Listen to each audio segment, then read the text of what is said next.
Okay, we're doing that again. You guys blew it. All right. Why Just say Richie, Sean, and Andy. Don't It's leave us.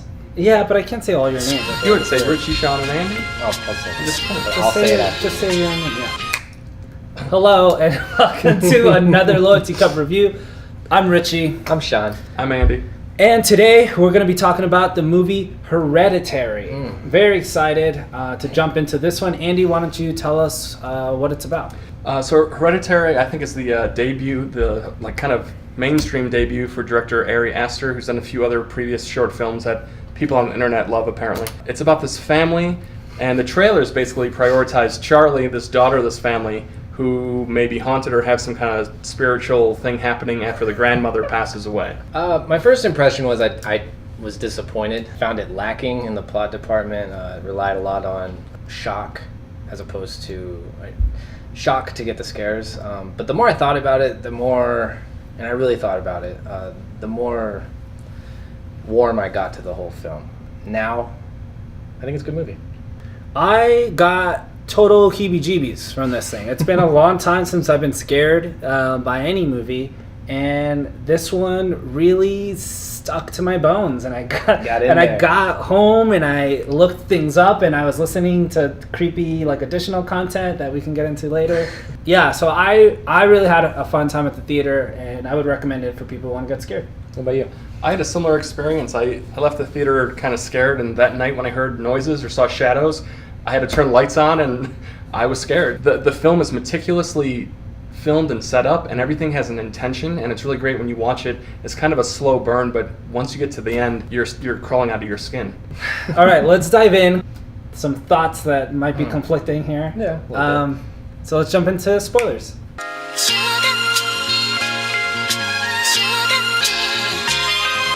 Okay, now that we're in spoilers, I just want to say that if you've already seen this movie, which I hope you have if you're in the spoiler section, please check out our explainer video. There's a lot that kind of gets left up in the air. There are things that leave you wondering what the hell is going on at the end. And there are even some, what I feel like, and we might kind of agree, are some plot holes. We have a whole video where it explains it. So please check it out. The link is going to be here.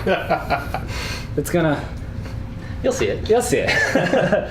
All right, so Sean, I'd like to hear why this video or this movie didn't work for you. That was my first impression, that it didn't work for me. I've since, having thought about it for the past 3 or 4 days, warmed up to it, like I said. I thought there were a lot of holes in the plot, but the more I thought about it, the more I could kind of close those holes up, and that was fun for me to kind of sit here and think about why certain things were happening, because I didn't know and it wasn't explained. But overall, I think it was really effective. It kind of takes the demonic possession genre and mixes it in with this emotional horror wave we're kind of riding right now, which generally turns me off. I know that life is hell and that we're all suffering, slowly dying every day. That is in itself its own horror, the everyday horror of life and experiences. So I get that. But I think they did it in an effective way with this. The suffering is real. The mother, Toni Collette put on an amazing performance. It's great. Almost so much, it really made me feel her pain. Almost so much so that I wondered where everyone else's was. She kind of overshadowed everyone. Everyone else kind of is like, yeah, our daughter and our sister is dead, but we got to keep it moving. She reacted, I think, as any mother would, and so that was really compelling. I think the effects were incredible. There was a lot of really just shocking things happening, a lot of spooky imagery, a lot of male penis, pudgy bush, and the occult aspect of the movie was really appealing to me. I thought they did it really well. They took it in a new direction, whereas before it was pentagrams and robes. Now it's just sigils and nudity, which is fresh, unsettling. Yeah. I thought it told an interesting story, even if I had to kind of patch it together myself. Like I said, I didn't mind that after I started doing it. But upon leaving the theater, I thought that could have been done better, just as far as kind of telling the story. But I think it was all right. I liked it. Already a lot of people are wondering if it's a horror movie or not, which I find interesting. It clearly is, whether it scares you or not. This is a horror movie. It's an artsy, emotional horror film, but a horror film nonetheless. Yeah, I think I agree. It's funny because, yeah, looking online, there are a lot of people, there's a lot of contention as to whether it's a horror movie or not. Maybe I'm just not integrated into that conversation. Yeah. To me, the movie's intended to be scary. It was scary for me, and so it is, for me, a capital H horror movie because I haven't been scared in a long time. I haven't been scared like this since The Witch, I'd say. And it's a lot of like what you talked about. It's the occult that's going on. What this movie, I think, does a really good balance of is that the movie becomes rich with the family relationships going in between. It doesn't feel like an Oscar-worthy drama investment where you got to be dragged through like these tense conversations. It really feels like these terrible things happen to this family, and you as an audience member are reeling as to how you would react, and you're trying to watch on screen like how these people are supposed to still be a family after the things occur, and then thrown into all of that, you know, it's later on where you really start wrapping your head that it's like, oh man, there's like demonry occurring here.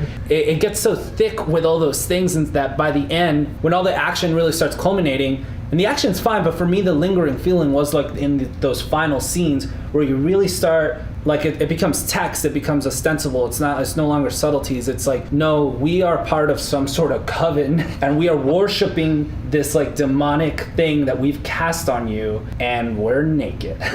Well, and the thing that I appreciate about this movie is all the marketing and the trailers, they don't address that at all, which is fantastic, because so many movies these days ruin it and put spoilers or try to go a little farther just to get more people in the audience.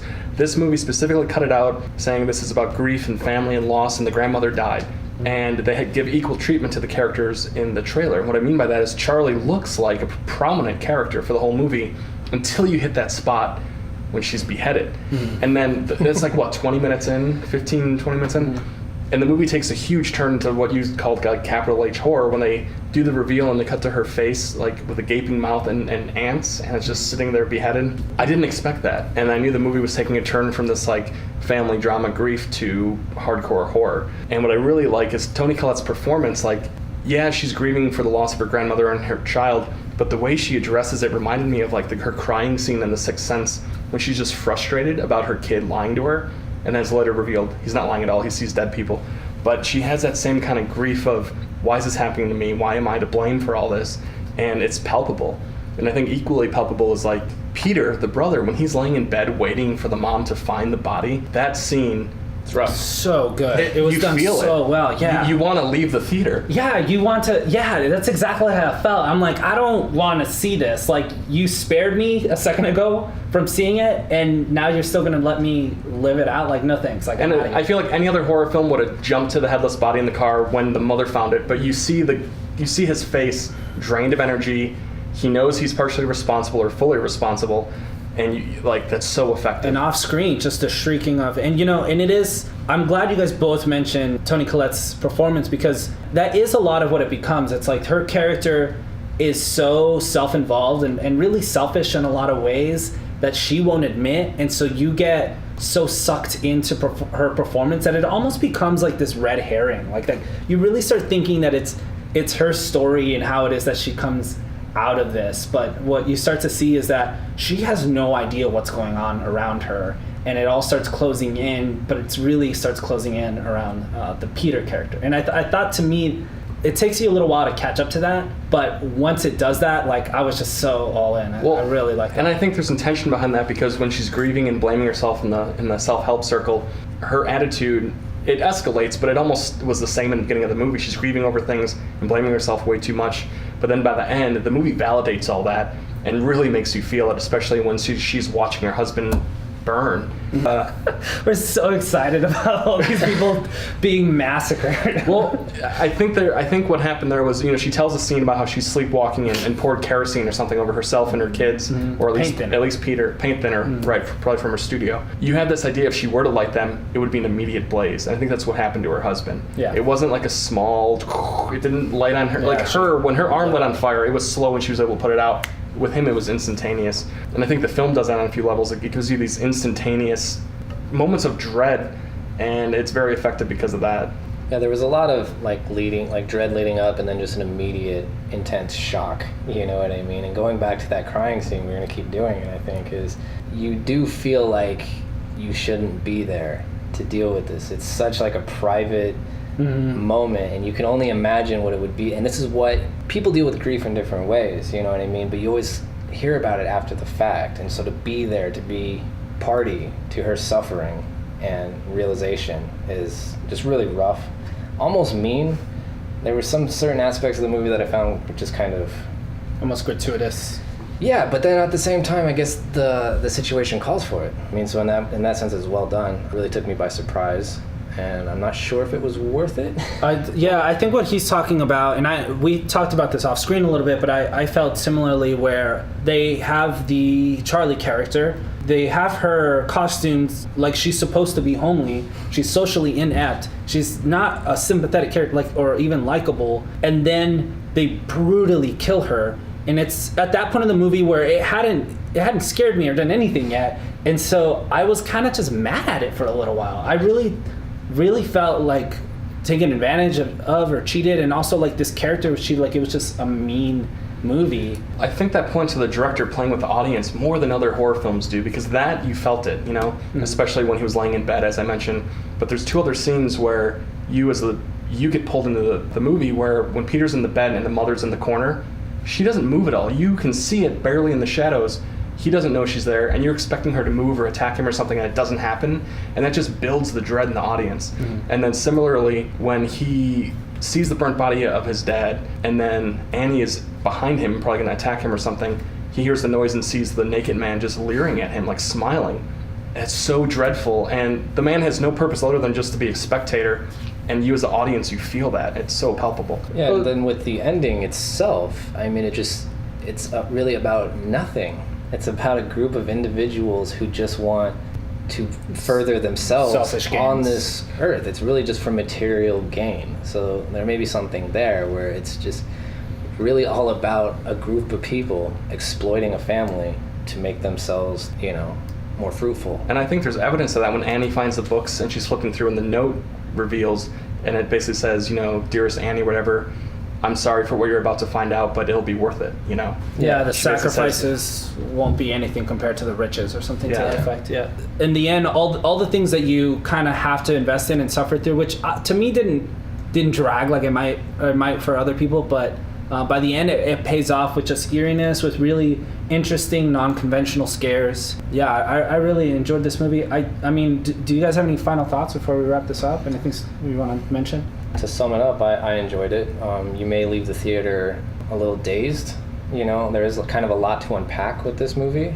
If you give it some time and think about it and just kind of let it all kind of soak in and not judge it like I did upon immediately leaving the theater. You really did have a turn. You turned around. I did. We all went to the movies together.